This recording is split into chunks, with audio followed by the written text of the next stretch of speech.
Sejam bem-vindos ao Café com Radiologia. Eu sou Diego Jordão, eu sou médico radiologista. Hoje vamos conversar um pouco sobre PIO e PINE.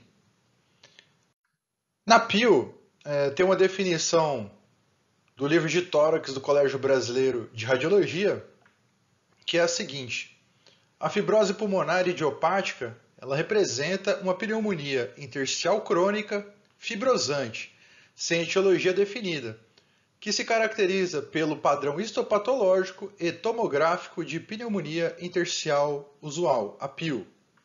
Então veja só, a PIU ela é um padrão de reação pulmonar à lesão, que pode ocorrer em pacientes com exposição ao asbesto, drogas como a bleomicina, doenças do colágeno como na artrite reumatoide e pneumonite por hipersensibilidade. Descartando essas outras possibilidades, então, somente quando nenhuma etiologia é identificada que a gente considera fibrose pulmonar idiopática. Então, é uma doença de exclusão. Porém, ela representa de 50% a 60% dos pacientes com pneumonia intersticial idiopática. Eles vão apresentar a fibrose pulmonar idiopática. Então, a maior parte desses pacientes que vão apresentar um padrão tomográfico de pneumonia intersticial usual vão corresponder aos pacientes que têm fibrose pulmonar idiopática propriamente dita. É a nossa principal patologia. Muito bem. E na TECAR, quais são as principais alterações? Vejamos bem. A presença de linhas intralobulares e espessamento irregular dos septos interlobulares, que é o padrão reticular, isso é visto na PIU, tá? Distorção da arquitetura pulmonar, bronquiectasias e bronquioloectasias de tração, faveolamento, isso é um dos principais marcadores da PIU, mínimo ou ausência, né, de opacidades em vidro fosco. O vidro fosco vai ser mais comum na PINE, a gente já vai ver. Extensão das áreas de faveolamento e reticular são maiores que a extensão de vidro fosco. Então, quando o vidro fosco está presente, ele costuma ser menor que esses padrões de faveolamento reticular, tá bom? Pode apresentar enfisema, porque na fibrose pulmonar idiopática normalmente é mais comum em fumantes e tabagistas. E linfonodomegalia mediastinal, com até 1,5 cm no menor eixo, também pode ser vista nesses pacientes. Além que, em casos mais avançados da doença, quanto mais fibrótico está esse pulmão, você pode ter hipertensão pulmonar. Logo, o tronco da artéria pulmonar pode estar ectasiado, tá bom? Então, aqui temos uma imagem do Radiographics. Eu vou deixar o link na descrição do vídeo, exemplificando bem para a gente de forma ilustrativa. Então, na figura A aqui, o que está em vermelho é a distribuição subpleural, né? Que é esse gradiente ápico-basal. Então, de cima para baixo é onde a gente vai ver as lesões pulmonares. Então, o que acontece na tomografia? A gente vai ver essas bolinhas, né, de faveolamento, que é a principal característica da PIU, com opacidades reticulares aqui em azul, que são essas traves, né, de retração mais radiodensas, e além da área vermelha aqui, correspondendo a bronquioloectasias de tração, tá bom? Com um pouco de vidro fosco aqui representado pela essa zona em cinza. Então, resumindo, um acometimento ápico-basal associado a faveolamento, opacidades reticulares, bronquioloectasias de tração com pouco vidro fosco. Esse é o principal achado da pneumonia intersticial usual. Outro exemplo, aqui num paciente de meia idade, aqui na figura 4A, nós temos aqui um brônquio pouco dilatado, né, com faveolamento periférico e opacidades reticulares. Um ano após, na avaliação desse mesmo paciente, observe que as setas pretas estão apontando para os bronquíolos, que aumentaram de calibre nesse período avaliado, bem como as zonas de faveolamento no período avaliado aumentaram. Então, assim, a fibrose pulmonar, dentro do contexto de PIU, ela costuma ser agressiva, ela tem uma piora radiológica em alguns tempos observados. Já aqui no 5A, é outro paciente também de meia idade, onde a gente observa Também o espessamento dos septos interlobulares com padrão reticular, além de um pouquinho de vidro fosco aqui, mas mais segmentar. Então, por exemplo, nessa área que está apontando a seta aqui, eu tenho mais apenas vidro fosco. Já nessa outra região aqui eu já tenho fibrose, porque são áreas de grande espessamento dos septos, ou seja, um padrão reticular acentuado com bronquiolectasias. E no coronal a gente vê que o acometimento ápico-basal é muito nítido. Então veja só, os ápices estão pouco acometidos. Na região central medular já começa a aumentar um pouquinho e os lobos inferiores estão bem acometidos junto à bronquiolectasia de tração. Veja como esses brônquios estão dilatados. Então, padrão ápico-basal, tá? Com bastante área de fibrose. Essa imagem está no artigo da revista da Radiologia Brasileira, vou deixar também na descrição do vídeo, e é muito bonito de ver aqui o padrão de favelamento. Então veja, um favelamento dos lobos inferiores, tá? Bibasal, acentuado, com bastante padrão reticular, com espessamento de septos e traves aqui na seta, mostrando, tá? Fazendo também bronquiolectasia de tração. Veja só essa bronquiolectasia de tração aqui. Então, olhando aqui no corte coronal, você vê que, teoricamente, poupa os ápices, começa a aumentar aqui na zona central e na base fica bem acentuado com o favelamento. Então, mais uma vez, o padrão de favelamento estão nos casos típicos de PIL. Eu gostaria que fixasse isso aí.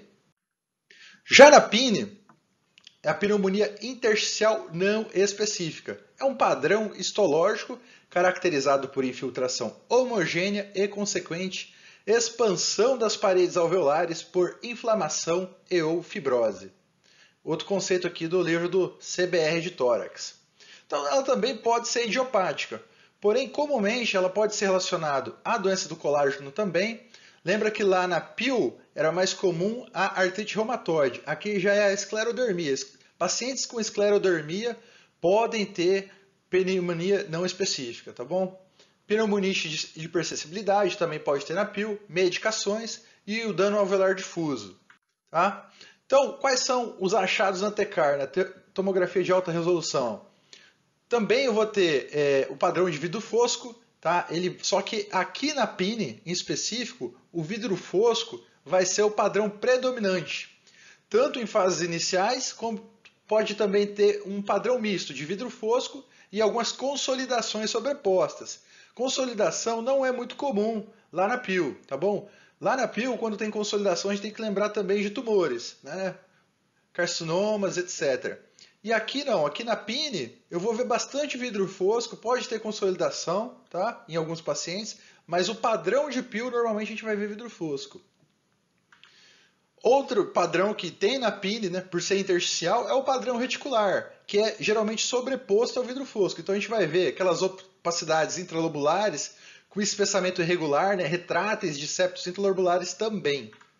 Bronquielectasias, né, de tração e bronquiectasias também vão estar presentes. Vamos ter predomínio das anomalias, né, das anormalidades pulmonares parenquimatosas nas regiões basais. Normalmente é lobo inferior mesmo, com perda de volume desses lobos inferiores, tá? E aqui tem um negócio muito bacana de observar, que é o subpleural sparing. Nada mais é que a preservação do parênquima subpleural em até 1 centímetro. Isso tem alto valor preditivo, sensibilidade também, e vai ser encontrado aí em 20 a 60% dos pacientes, tá bom? O favelamento aqui normalmente é ausente. Então lembra, a PIL tem favelamento, na PIN normalmente não tem, e quando tem, envolve menos de 10% do parênquima.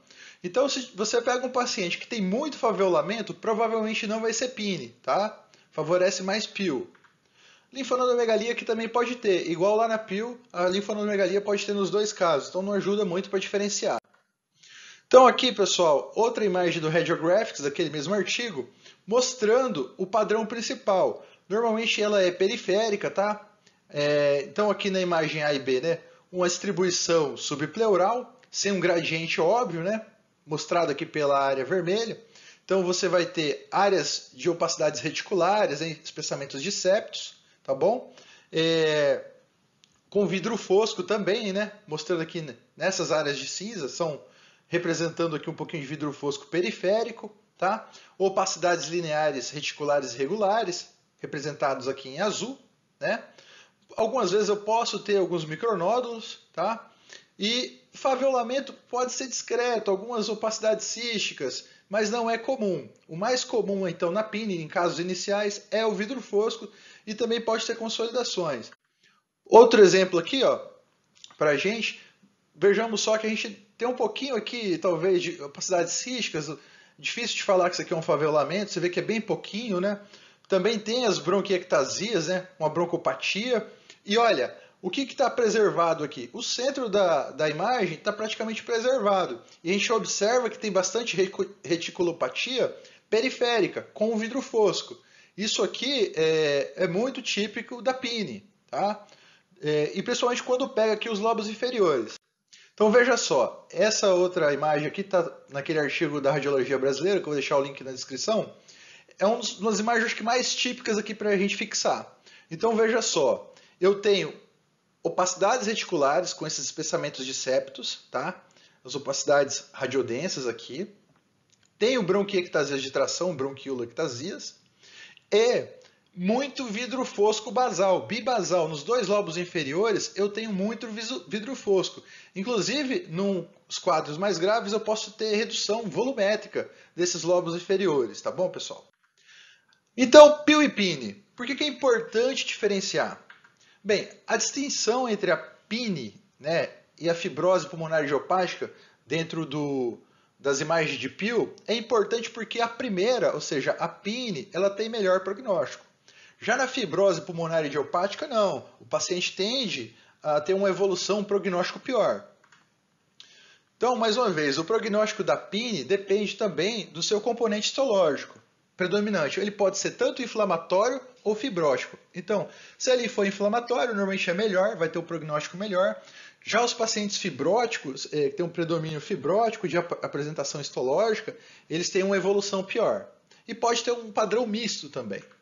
Alguns pacientes com padrão PIN na tomografia e também com biópsia PIN, eles podem progredir para um padrão mais sugestivo de PIL na tomografia num segundo tempo. Então a gente lauda um paciente, a gente vê um paciente que tem até histologia positiva para PIN, mas se ele tiver um padrão muito fibrótico, ao longo do tempo ele pode ter um pior prognóstico também. Coloquei a tabelinha aqui que está disponível no livro do CBR, mostrando as principais divisões aqui. Então, na PIL, né, na fibrose pulmonar idiopática, a mortalidade em 5 anos olha, é alta, 70%, só contra 10% na PIN. Os padrões reticulares, eles estão frequentes nos dois, só que é principalmente aqui na PIL, né? Mas também isso não ajuda a diferenciar muito. Agora, o vidro fosco, você quase não vai ver, né? Vai ser mínimo ou ausente na PIL, porém ele é predominante na PIN. O principal marcador aqui para a gente de PIN é vidro fosco. Tá? Consolidação é muito incomum no PIL. Quando tem consolidação, grandes consolidações ou massas, tem que pensar em tumor. Já na pneumonia intersticial não específica, na PIN, você vai ver, né, geralmente leve, mas é comum. O faveolamento é o nosso principal marcador aqui da PIL. Ele geralmente é presente e é muito incomum, representa menos de 10% na PIN. A distribuição costuma ser periférica e basal na PIL e normalmente é basal na PIN. Essa tabelinha aqui está também no artigo da JR, falando a mesma coisa que a gente repetiu ali, só para ficar mais medular. Então, na PIL, normalmente eu vou ter o padrão de favelamento, bronquiectasias de tração, opacidades reticulares, distorção arquitetural, faz muita distorção arquitetural porque faz fibrose, né? Redução volumétrica do parênquima, com ou sem vidro fosco. Tem pouco vidro fosco. E a distribuição na tomo é periférica e lobo inferior, com aquele predileção ápico-basal. Agora na PIN, a gente vai ver muito vidro fosco. O vidro fosco é o marcador aqui principal. Também com opacidades reticulares, bronquiectasias, com ou sem favelamento. Lembra? Na PIN, favelamento é pouco visto. Tá? Com predomínio em lobos inferiores, simétrico normalmente, com ou sem o subpleural sparing, que vai estar de 20% a 60% dos pacientes. Mais uma vez aqui para sedimentar, PIL versus PIN.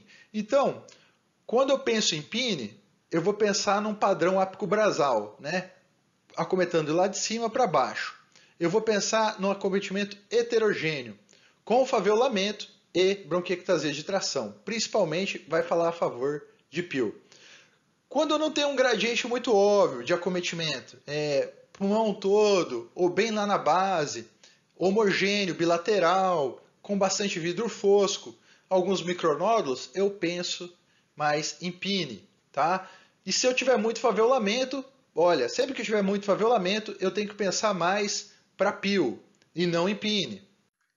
Então, a importância de hoje de conversar isso com vocês de uma maneira bem rápida foi as diferenciações principais. Então, faveolamento com distribuição ápico-basal, pensar bastante em Peel, com bastante fibrose pulmonar.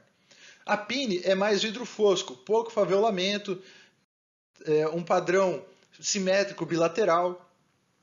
E eu vou deixar aqui os artigos que a gente discutiu na descrição do vídeo. Eu agradeço a atenção de todos. E se puder comentar o vídeo, fazer sugestões, numa próxima a gente conversa sobre outro assunto também aqui do TOSC. Grande abraço!